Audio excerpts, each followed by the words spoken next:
ಇಲ್ಲೇ ನರಕ ಇಲ್ಲೇ ಸ್ವರ್ಗ ಈ ಹಾಡನ್ನು ವೀಕ್ಷಿಸಿ.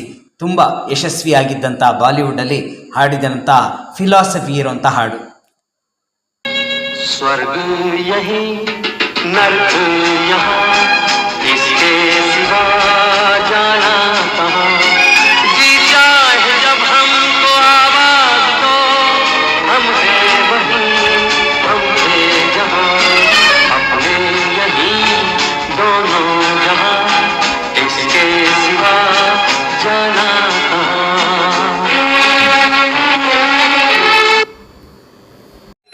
ನಾನು ಅಡ್ವೊಕೇಟ್ ಅನಿಲ್ ಬೆಂಗಳೂರು. ನೋಡಿ, ಇವತ್ತು ದಾವಣಗೆರೆ ಕೋರ್ಟಲ್ಲಿ ಇದ್ದೀನಿ. ನನ್ನ as usual Avinash and family ಒಗ್ಗಟ್ಟಿನಲ್ಲಿ ಬಲವಿದೆ ಅಂತ ತೋರಿಸ್ದೆ. ನೋಡಿ, ಅವರ ತಂದೆ ತಾಯಿ ಮತ್ತು ನನ್ನ ಕ್ಲೈಂಟ್ ಅವಿನಾಶ್ ಅವ್ರ ಜೊತೆಗೆ ಅವರ ರಿಲೇಷನ್ಸ್ ಕೂಡ ನೋಡಿ ಎಷ್ಟು ಯುನಿಟಿ ಆಗಿದೆ.